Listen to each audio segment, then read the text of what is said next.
Platt, and I am with, Keturah Kendrick. Hello.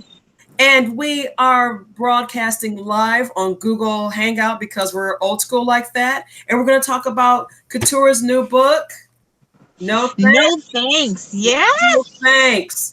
And we're going to talk about this, but in a particular way. This woman who wrote this really incredible book about being Black free and not trying to be anybody's mule or martyr or any other ridiculousness.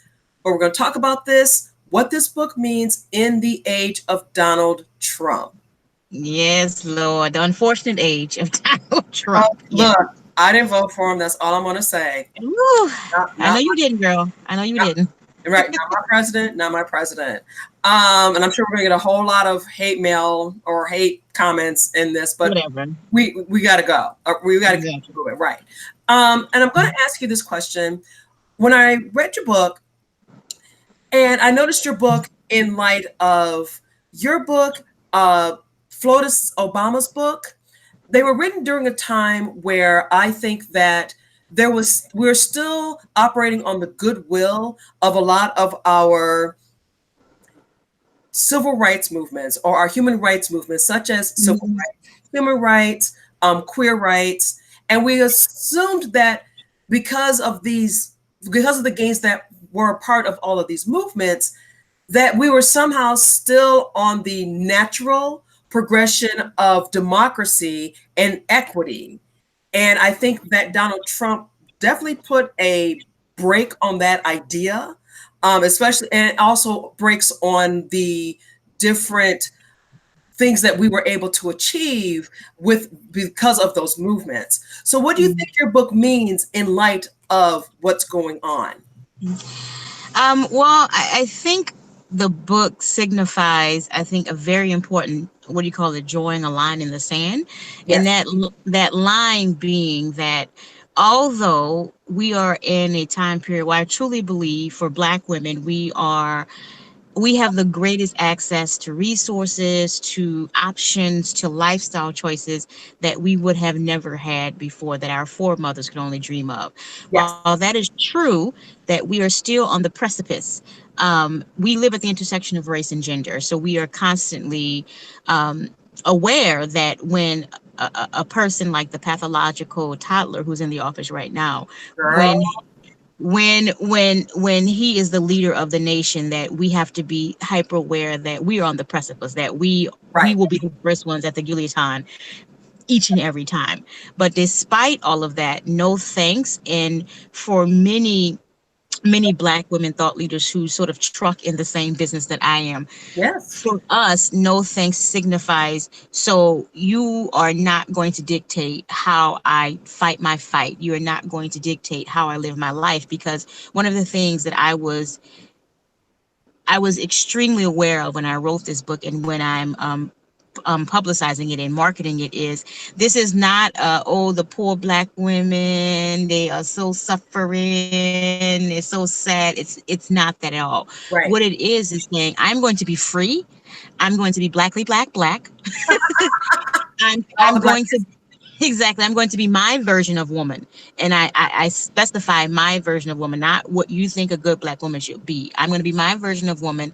And this treatise, this book that I'm writing, is basically saying you can do what you want. I'm going to still fight you, and I still have legitimate reason to be concerned, but it will not inhibit my joy. It will not inhibit my decision to live with agency and to make choices that are best for me.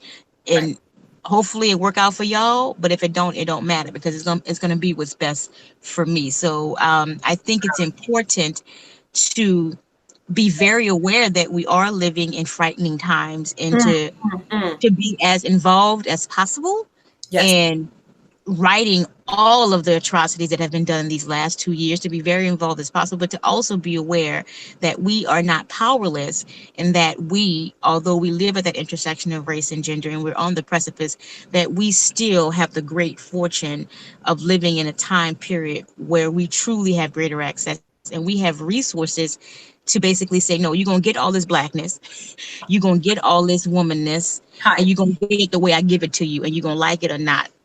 Right. And either way, we're still keeping it moving. Right. Exactly. Exactly. We gonna keep it moving.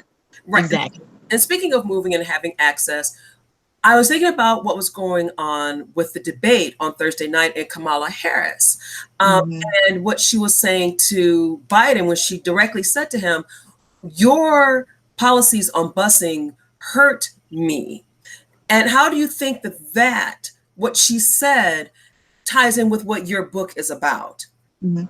I think it's important to acknowledge that and to embrace that we are human, Yeah. that we can be more than one thing. Kamala is, I think, has proven herself more times than necessary that she is a fighter, that she is has all hands in the game, that she is assertive, powerful, dynamic, and she's not a sacrificial lamb. She's not a martyr. She's proven that many times over.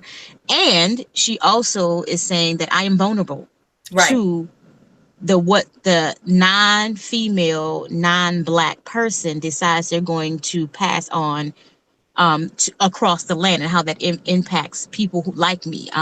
So I think it's important for her to be able to vocalize that and to say, no, this has legitimate impact on me. And it's an impact that is not esoteric, think Right. piece. Like, this is generally, it hurt me in some very specific, concrete ways, and people like me. Right. Um, In other words, so your question is not a thought experiment.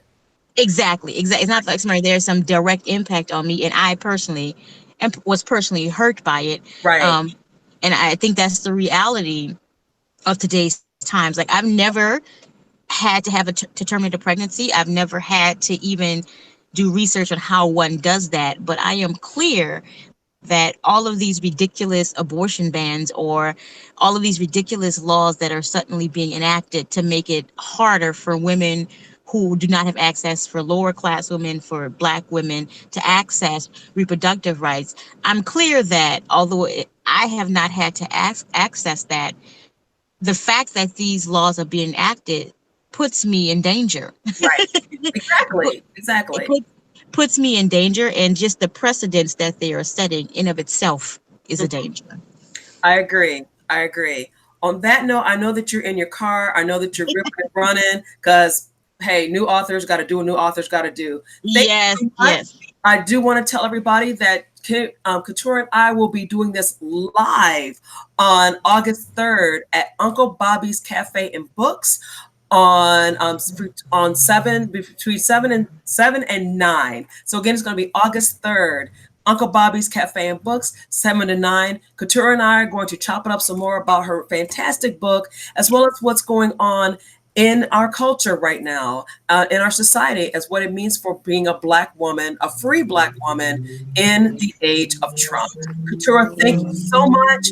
You're so welcome. Thank you, and go to where you need to go safely, sis. And we'll talk Thank soon. you so much. All right. Yes, definitely. All right. Bye-bye. Bye bye.